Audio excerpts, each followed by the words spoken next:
Queridos, bom poder estar de volta, nesta noite. E, sem dúvida, os irmãos passaram um dia, como disse a nossa irmã, um dia de comunhão, um dia de compartilhamento, um dia de entender na relação um com o outro o que significa uma igreja relevante. Eu, quando cheguei aqui, logo no primeiro dia, eu olhei aquele banner.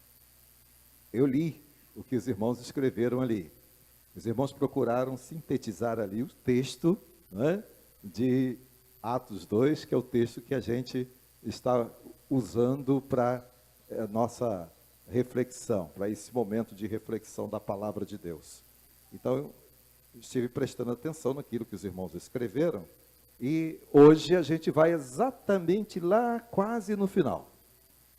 Segunda Igreja Batista, uma igreja relevante que anuncia o Evangelho.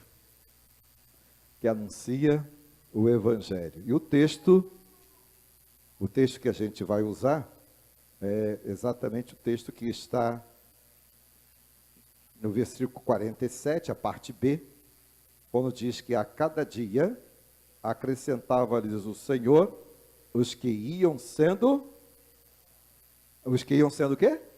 Salvos, Os que foram alcançados pela evangelização, pelo trabalho de evangelização da igreja de Atos.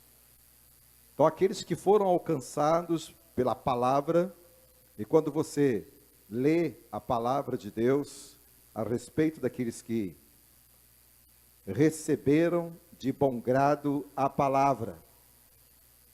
Então, quando você percebe o capítulo 2, lendo, você vai entender que a palavra do Senhor é aquela palavra que realmente transforma vidas. Então, de bom grado, eles receberam a palavra pregada naquele dia. E sobre mais informações do capítulo 2, a gente vai trabalhar nos próximos nossos encontros. Mas hoje eu quero pensar sobre essa capacidade que Deus dá à igreja de evangelizar. Como ser uma igreja relevante na obra da evangelização. Algumas notas que são interessantes para a gente prosseguir, referindo-se ao texto desta noite. Notas referentes a algumas pesquisas recentes sobre a evangelização. Algumas de há 5 anos, outras de há 4 anos, 2 anos, mas que está bem próximo daquilo que a gente ainda percebe neste tempo. Preste atenção. Há ainda mais de 2.000 povos no mundo sem o conhecimento do Evangelho. São informações de agências missionárias. Cerca de 3.000 línguas sem um verso bíblico no seu idioma. E 2 bilhões de pessoas que não conhecem o Senhor Jesus. São informações de agências missionárias a respeito, da evangelização no mundo. Trazendo para o nosso Brasil, percebi algumas coisas interessantes que quero destacar. O desafio da evangelização no Brasil hoje. Quais os desafios que temos para evangelizar o nosso Brasil, o povo do nosso Brasil? Destaquei alguns. Talvez você poderia acrescentar outros a esta lista. Mas começo aqui pelos indígenas. Agências missionárias no Brasil anotam que, com 117 etnias sem a presença missionária e sem o conhecimento do Evangelho. Os ribeirinhos, conhecido aqui, próximo, dos irmãos. Na bacia amazônica, há cerca de 37.000 comunidades ribeirinhas precisando ser alcançadas. Uma nota sobre os ciganos, sobretudo os de etnias Kalon. Há cerca de 700.000 ciganos Kalon no Brasil, e apenas 1.000 deles declaram crer que Jesus é o Senhor da vida deles. O sertanejo, pesquisas dão conta que nos últimos 10 anos, centenas de assentamentos sertanejos evangelizados e igrejas plantadas ali. Mas, em contrapartida, há ainda 6.000 assentamentos sem a presença de uma igreja evangélica entre os sertanejos. E os quilombolas, há possivelmente 5.000 comunidades quilombolas no Brasil, sendo que 3.524 oficialmente reconhecidas e estima-se que 2.000 ainda permanecem sem a presença de uma igreja evangélica. E os imigrantes? Entre os imigrantes, há mais de 1.000 países bem representados no Brasil, mais de 100 países bem representados aqui no Brasil, por meio das pessoas que vêm deste país, por meio de imigrantes, de longo prazo, com uma população de quase 300.000 pessoas. Dentre esses, 27 países onde não há plena liberdade para o envio missionário, ou seja, uma oportunidade de alcançar essas pessoas em terra brasileira. Ou seja, a pregação do evangelho a estas pessoas. E esses dados é muito antes ainda da avalanche de venezuelanos. Se acrescentarmos esses que são recém-chegados, da Venezuela, esse número vai aumentar. Uma outra informação interessante, e que até ontem conversávamos com alguém aqui no acampamento, é sobre a comunidade surda, com limitações de comunicação. A gente às vezes pensa que quase não identificamos isto como uma realidade, mas há mais de 9 milhões de pessoas nesta categoria em nosso país. E menos de 1% se declara crente no Senhor Jesus. Então percebe o tamanho do desafio, para a evangelização que temos diante dos nossos olhos. O tamanho de desafio para a evangelização destes grupos e outros que você pode acrescentar. Aqueles que estão nas prisões, aqueles que estão nos hospitais, aqueles que precisam ser alcançados nas faculdades, nas universidades, nas escolas, aquele que está ao lado da sua casa, aquele que está na sua comunidade, aquele, quem sabe, está dentro da sua própria casa. Então, são desafios que a igreja primitiva recebeu e procurou dar conta deste desafio. A igreja de Cristo foi chamada, irmãos queridos, para ser sal da terra e luz do mundo, para que aonde ela está, ela possa fazer diferença. Ali aonde a igreja está plantada, ela possa fazer diferença, como sal e luz, como aquele que vai dar sabor, dar o tempero exato para que vidas sejam impactadas e com a palavra da luz, o evangelho da luz, iluminar ou trazer a luz do evangelho para o coração de tanta gente. Portanto, queridos, este é o momento, de orar pelo mundo sem Cristo. Mas também é o momento de colocar mão no arado e trabalhar e nunca olhar para trás, mas procurar ser usado pelo Espírito Santo para alcançar vidas ao redor da igreja e ao redor de todos nós. Mas para que isso possa acontecer, é necessário que a igreja, que quer ser relevante, tenha a visão de que ela é uma agência missionária e uma agência evangelizadora. E quando eu olho para a palavra de Deus e para o livro de Atos, eu percebo aqui que esta igreja que aceita o desafio da evangelização, ela precisa ter ousadia. Ela precisa ser ousada, aceitar este desafio e com ousadia lançar-se nele. E eu vejo como exemplo os nossos irmãos do passado, principalmente Pedro e João. No capítulo 4, versículo de número 20, os apóstolos Pedro e João, após a experiência da cura lá do coxo, à porta do templo, chamada Formosa, agora diante das autoridades e sendo ameaçados e realmente recebendo a ordem de parar e de não mais falar no nome do Senhor Jesus, como está em Atos 4, a partir do verso 1 até o verso 22, no verso 20 a gente ouve uma resposta ousada. Uma resposta ousada daqueles apóstolos. Eles responderam àquelas autoridades que tentavam impedir o avanço da pregação do Evangelho através deles. Não podemos deixar de falar. O que você tem visto? O que você tem ouvido?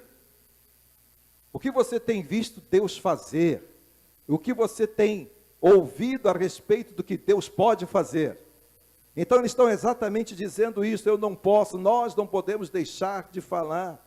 E eles estavam exatamente retratando naquela fala aquilo que eles puderam contemplar, porque foram testemunhas oculares, ouviram de perto e viram de perto o que Jesus fez na vida deles e na vida de toda uma comunidade, de toda gente que se achegou a Jesus. Então, nós não podemos deixar de falar do que vimos e ouvimos. Uma resposta ousada diante de ameaças, não é? Que estavam recebendo ali daquelas autoridades. Então, irmãos, que eu percebo e quero convidá-los a perceber comigo, e que na experiência destes dois apóstolos, existe uma determinação profunda e determinante de, mesmo que suportando as consequências, continuar sendo testemunha do Evangelho. Aqueles apóstolos estavam determinados a continuar sendo testemunhas do Evangelho, mesmo diante daquela dificuldade, daquela perseguição, ou da consequência que poderia ocorrer, e do constrangimento que poderiam sofrer por causa do seu desejo de continuar testemunhando. Ou seja, de cumprir a missão recebida. Eles receberam a missão de evangelizar, de falar, de proclamar o Evangelho do Senhor Jesus. Missão que indicava o poder que veio do alto para as suas vidas. Agora revestido de todo o poder. Depois da experiência, de Atos 2, quando o Espírito Santo os capacitou, e agora eles estão diante de oportunidade de dar testemunho. Este Pedro não era aquele Pedro. Este Pedro agora é um Pedro destemido, é um Pedro ousado, que está pronto a dar testemunho da sua fé, de acordo com a promessa que recebeu do Senhor, de ser ele o homem que Deus iria usar para a transformação de vidas e pastorear a igreja do Senhor no seu tempo. Quando eu olho o capítulo 5, verso de número 42 de Atos, Lucas vai dizer que todos os dias, no templo e de casa em casa, eles não deixavam de ensinar e proclamar que Jesus Cristo é o Senhor. De que Jesus é o Cristo, o enviado de Deus. Em casa, em cada casa, em particular, uma reunião particular. Quando você vê Atos 2, 46, vemos que nas casas e não no templo, não é? Como temos hoje. Quando a gente pode assentar, ter ar-condicionado, né? Ter todo um conforto, e que às vezes nós negligenciamos a oportunidade de estarmos reunidos com os irmãos, pregando o evangelho àqueles que estão ali para ouvir. E pregando que Jesus Cristo é o Senhor, isto é, Jesus Cristo, que deveria ser dado, ou que foi dado para a salvação de nossas vidas, e agora nós devemos ser aqueles que realmente propaguem e falem de Jesus. Portanto, irmãos, jamais recuar da responsabilidade de evangelizar. Aqueles apóstolos não recuaram, entenderam a sua responsabilidade. Sempre confiar no poder e na capacitação que o Espírito Santo tem para cada um de nós, para a obra da evangelização. Obedecer a Deus, e para obedecer ao Senhor é preciso ser, de alguma forma, não é? Ou precisamos olhar para a igreja e para a obra da evangelização como prioridade, para que a gente possa realmente mostrar alguma relevância para este povo que precisa ser alcançado pelo evangelho. Então, sermos ousados, à luz do que foram Pedro e João. Em segundo lugar, na obra da evangelização, é necessário perceber o preço do chamado. Qual é o preço do chamado? Então é necessário que a igreja esteja percebendo o preço do seu chamado. Capítulo 5, verso de número 41. Os apóstolos saíram do sinédrio, alegres por terem sido considerados dignos de serem humilhados por causa do nome. Esse é o preço. Humilhados por causa do nome, o nome de Jesus. Alegres por terem sido considerados dignos de serem humilhados por causa do nome dele. Este foi o primeiro gosto deles de perseguição, e pareceu doce para o seu amor, de quem eram exatamente discípulos. Eles amavam a Jesus, e por causa do amor que tinham a Jesus, eles então sentiram-se felizes porque sofreram por causa do nome do Senhor.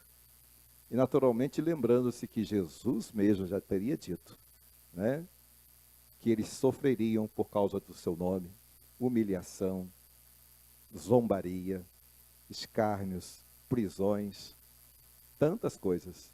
E bem-aventurado aquele que por acaso sofra algum tipo de humilhação por causa do meu nome.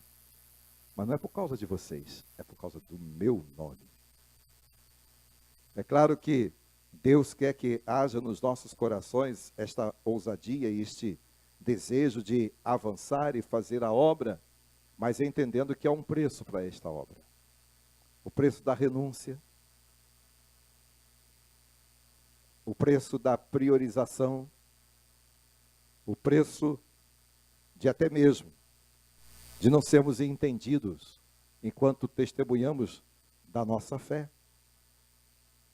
Mas seguindo aqui os exemplos bíblicos, nós vamos ver em Atos 9, versículo 16, um outro exemplo que nos permite perceber aqui essa questão de pagar o preço por causa da pregação do Evangelho. O Senhor diz a Ananias a respeito de Saulo, depois da experiência do encontro com Jesus.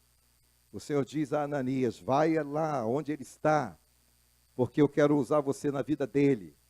E Ananias então argumenta com o Senhor: mas Senhor, este é aquele que tem perseguido a sua igreja, esse é aquele que tem arrastado pessoas para as prisões, este é aquele que persegue o teu nome. E Jesus então diz para Ananias: não, vai lá, porque eu mostrarei a ele o quanto deve sofrer pelo meu nome. Vai lá. Ou seja, é quando acompanhamos as narrativas sobre o trabalho apostólico de Paulo, nós vamos identificar o quanto ele também pagou o preço da sua fidelidade. Ele foi fiel ao encontro que teve com o Senhor Jesus, lá naquela estrada de Damasco, quando o Senhor o chamou, quando o Senhor o confrontou com a verdade. E Paulo também se regozijou, teve alegria, mesmo em meio às perseguições que sofreu por causa do nome de Jesus. Então, o apóstolo Paulo é, sem dúvida, exemplo também, né, do que significa pagar o preço da nossa fidelidade em pregar e testemunhar da nossa fé. Então, meus queridos, para aqueles que estão comprometidos com o reino, entender que o chamado tem um preço é primordial. Mas aqueles que estão comprometidos com o reino já se dispõem a pagar o preço do seu chamado. Por vezes cantamos, eu tenho um chamado, mas que chamado você tem? O chamado que o Senhor tem para todos nós, crentes em Cristo Jesus, independente do ministério que vamos desenvolver na igreja do Senhor, é sermos testemunhas da fé, é demonstrar o quanto Jesus fez em nossas vidas, e este Jesus precisa ser conhecido também das pessoas ao redor de nós. O preço de fazer a obra por amor a Cristo, a obra que realizamos porque amamos o Senhor, porque fomos alcançados por Ele. Eu nasci no lar cristão, mas eu tenho a minha experiência de conversão. Porque às vezes tem a ideia de que experiência de conversão é para aqueles que não nasceram no lar cristão e que teve uma tremenda experiência, mas todos nós temos uma experiência. E entende o momento em que o Senhor falou ao seu coração, falou ao nosso coração, a respeito da salvação. Eu entendo exatamente quando isso aconteceu, eu sei. Eu acho que você sabe também. Independente se você nasceu no lar cristão, foi criado na igreja do Senhor Jesus, ou tenha se convertido mais tarde, não é? Já tenha passado por algum tipo de experiência em que você vivia afastado do Senhor, mas o Senhor o alcançou e trouxe para o Evangelho, e agora você tem como contar para as pessoas o que o Senhor te fez. Nós fomos alcançados pelo amor do Senhor, e é por causa deste amor que a gente então trabalha no reino. E foi por causa deste amor que a igreja primitiva também trabalhava.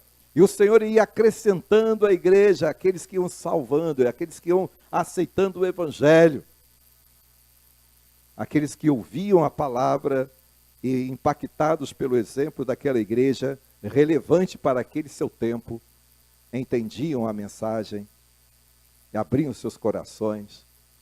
E veja que Atos 2, aqui em Atos 2 nós encontramos mais de 3.000. Eu sou de um tempo que a gente fazia série de conferência evangelística. Pastor Shirley deve ser desse tempo, né? Pastor Eliel também. E a gente enchia a igreja, né? De visitantes. Eu me lembro que meu pai promovia até concursos de visitantes, para que os membros pudessem, de alguma forma, se sentirem incentivados a trazer gente. E a igreja enchia. Mas era um tempo que não tinha muita coisa oferecida, né, ao redor. Nem televisão tinha naquele tempo, nos lares como temos hoje. Ou seja, aquilo que é oferecido hoje. Então a gente hoje precisa pensar como fazer esta obra. e pensar de que forma a gente pode alcançar as pessoas. De que maneira a gente vai alcançar estas pessoas testemunhando do Evangelho para elas. Que tipo de estratégia você vai formar, ou designar, ou traçar para chegar no coração das pessoas. Mas você sabe qual eu tenho descoberto neste tempo? A melhor estratégia, e aliás é a estratégia de Jesus, é desenvolver relacionamento. Esta é a melhor estratégia da evangelização hoje. Desenvolva relacionamento. Que à medida que você desenvolve relacionamento, você ganha amigos e amigas, e daqui a pouquinho você está falando de Jesus para ela. E quem sabe ganhá-la para Jesus e trazê-la para o reino do Senhor. Não temos mais as nossas grandes séries de conferências. Temos alguns eventos evangelísticos e que, graças a Deus, a gente consegue trazer alguns, mas não tanto quanto aquele tempo. Quem é do meu tempo, o tempo que eu estou falando, lembra disso. Quantos a gente trazia visitantes à igreja naquelas chamadas séries de conferências. Mas a gente não vai parar de evangelizar porque o tempo mudou. Não. Como uma igreja deste tempo, a igreja precisa encontrar o meio de fazer a obra de evangelização. A igreja precisa encontrar as estratégias para fazer a obra da evangelização. Para que o evangelho seja pregado aos corações das pessoas, mesmo que tenhamos que pagar o preço, né, da nossa fidelidade ao Senhor. Mesmo que tenhamos que sofrer pela obra do Senhor. Mas devemos pagar este preço, porque nós vamos nos sentir felizes, alegres e honrados pelo Senhor da obra, que é Jesus. Então, amados, alguma coisa a gente aprende aqui. Identificados, a experiência da igreja primitiva, a ousadia da pregação do Evangelho, entendendo a sua relevância a anunciar o Evangelho no seu tempo, mas como nós podemos, à luz daquela igreja, aprender com ela para este tempo? Aprendemos que muitos são os desafios para a igreja de hoje. Muitos são os desafios para que a igreja seja relevante na prática da evangelização hoje. Enumeramos aqui alguns, mas tantos outros desafios ao redor da gente, para que a gente possa alcançar o coração do jovem, adolescente, da criança, dos que estão marginalizados por algum motivo, dos que estão distantes de nós, dos que estão perto de nós, mas que de alguma forma precisam ser alcançados. São muitos os desafios e a gente precisa se sentir então desafiados, a ir na direção desses que são alvos da nossa evangelização. Aprendemos que temos a missão de evangelizar, ou seja, a missão foi entregue à igreja. E eu disse hoje de manhã que quando me referi à igreja, estou me referindo a nós, porque a igreja é você. Então quando você diz assim, a igreja não evangeliza, se referindo à instituição, eu acho que você está exatamente dizendo assim, eu não evangelizo. Porque a igreja não é apenas a instituição que tem um CNPJ, porque ela precisa existir assim, diante das leis do nosso país, como organização. Mas a igreja sou eu, a igreja é você. Então, a igreja que somos nós, temos a missão. Deus entregou a nós a missão. Não é? E como alguns de nós conhecem um adágio, oriundo de um filme, missão dada, missão cumprida. Não é? Missão dada, missão cumprida. Então, se recebemos a missão, temos que cumprir. Se nos foi confiado a missão, é necessário cumprir. Ou seja, uma igreja relevante nunca irá recuar da sua responsabilidade.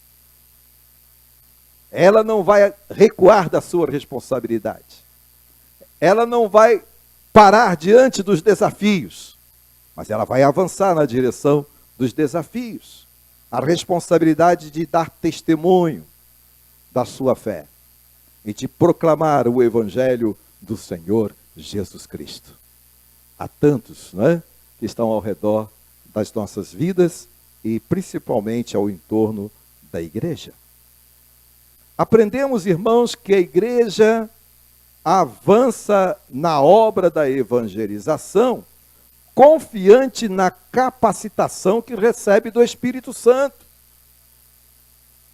A igreja primitiva, a igreja dos Atos dos Apóstolos, ou Atos do Espírito Santo, que alguns assim o chamam, não é?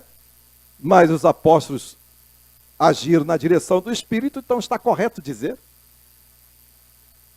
Mas eu poderia forçar um pouquinho a exegese e dizer: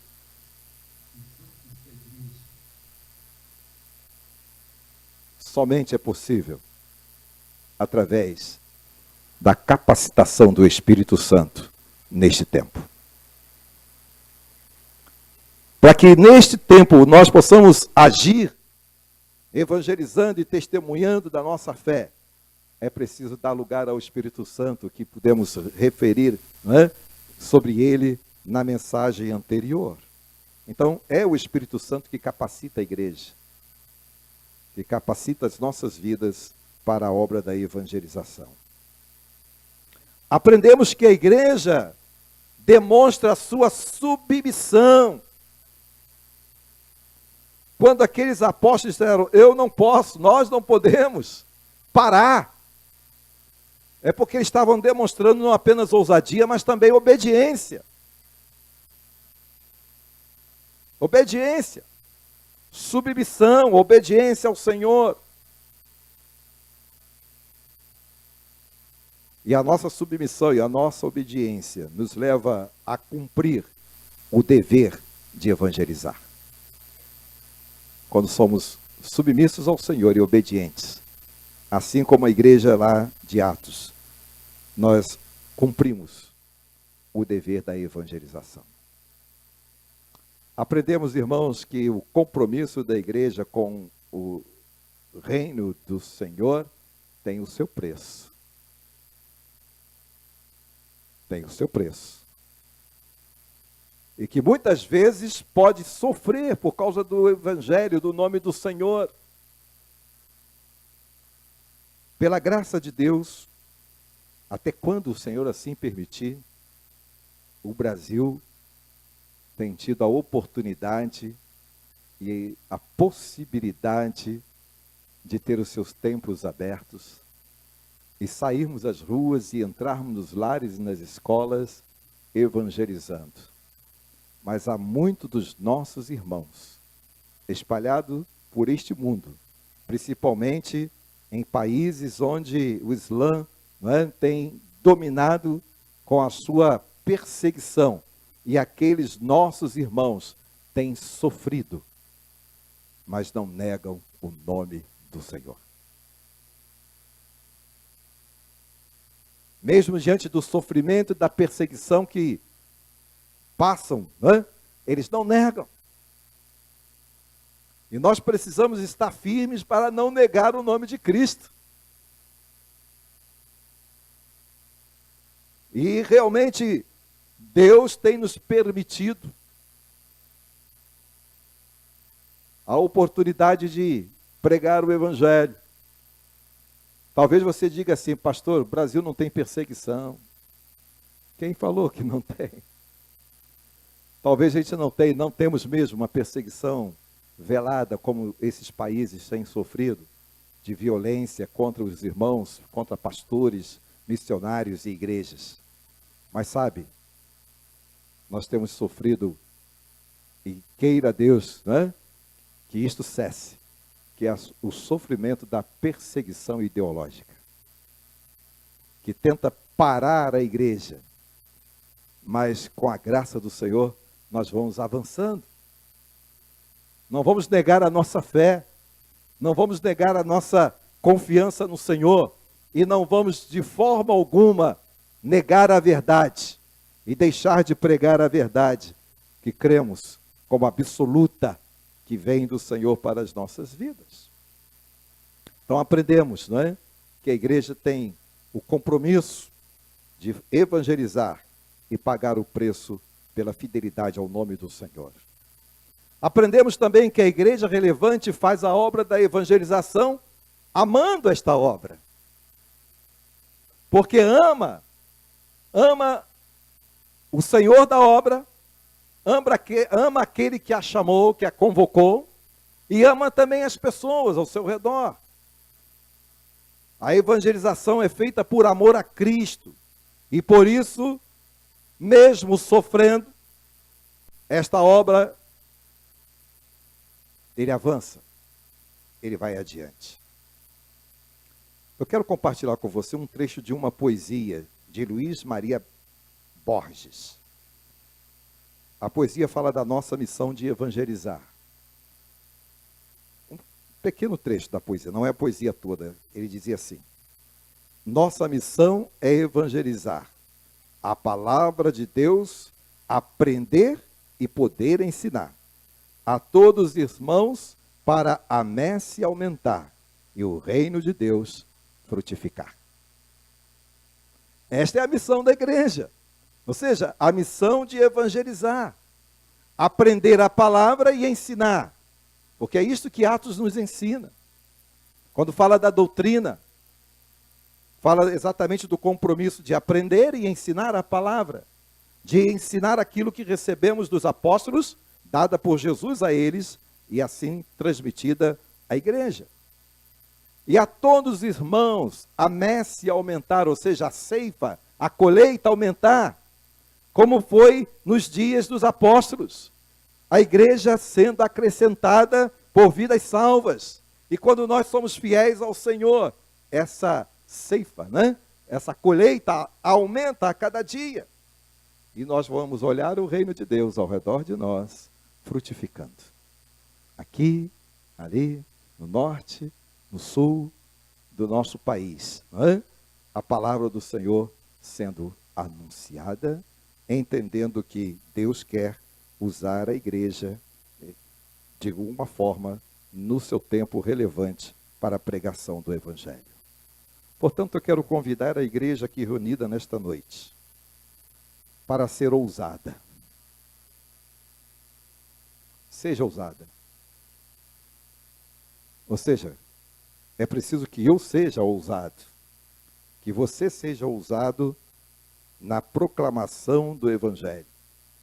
Não deixe de falar. Fale, não te cales, porque é esta a missão que o Senhor espera da igreja. Quero convidar você, meu irmão, a perceber que a fidelidade na pregação do Evangelho tem um preço, mas que você esteja pronto a pagar o preço desta fidelidade ao Evangelho do Senhor. Porque o preço de fazer a obra do Senhor por amor, mesmo que tenhamos que sofrer, não é? A gente entende que está sofrendo porque o nome do Senhor Jesus Cristo está sendo proclamado ao coração das pessoas.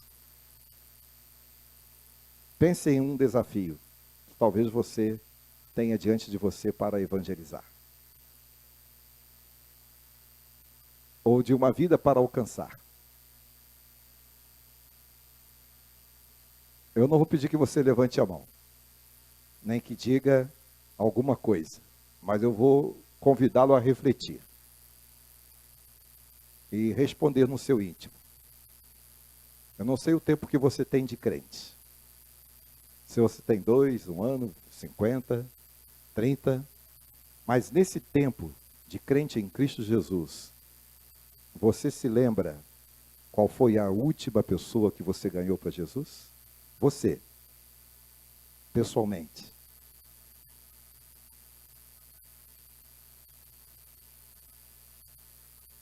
Quantas pessoas você ganhou para Jesus neste tempo? Talvez nós estejamos tão envolvidos com as coisas do reino, e que isto é bom. E que a gente esquece a principal missão, que é trazer vidas a Jesus. Estar envolvido com as coisas do reino é muito bom. E o Senhor espera da igreja que ela seja uma igreja operosa.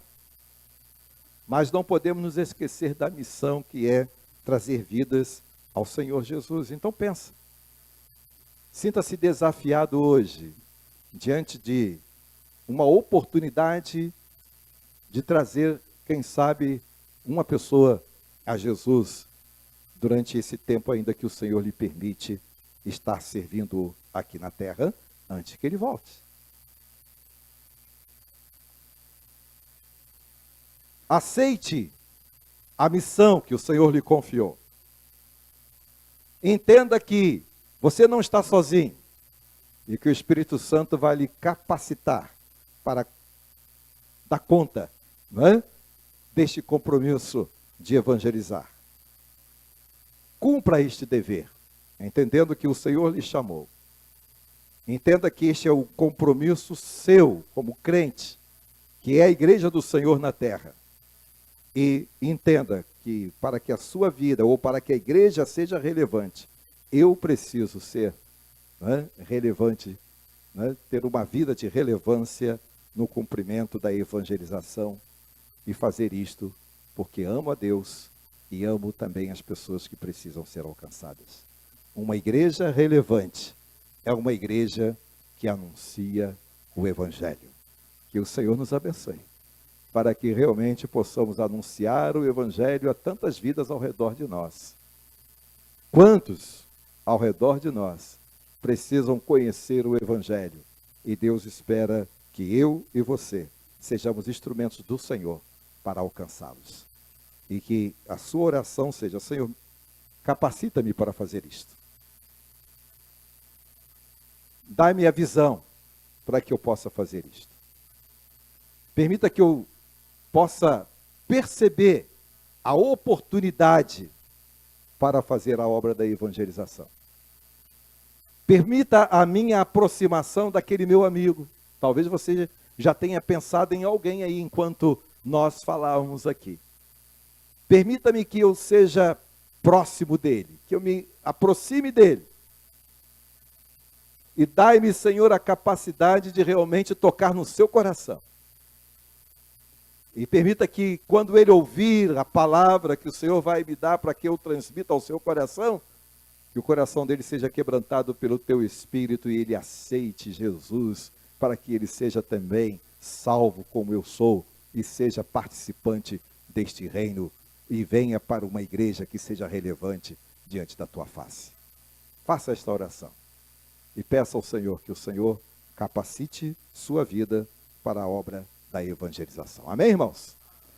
Oremos. Pai querido, mais uma vez, a tua palavra dita aos nossos corações, nos trazendo o desafio da obra da evangelização. Eu sei, Pai querido, que o Senhor tem confiado à igreja tantas atividades. E graças a Deus por múltiplas atividades que nós temos realizado em nossas igrejas. Graças a Deus, ó Deus, por vidas que se dispõem a trabalhar, a desenvolver os seus dons, os seus talentos, a desenvolver os seus ministérios. Ó Deus, mas permita que nenhum de nós perca a visão de ser instrumento do Senhor para a salvação daqueles que estão próximos de nós.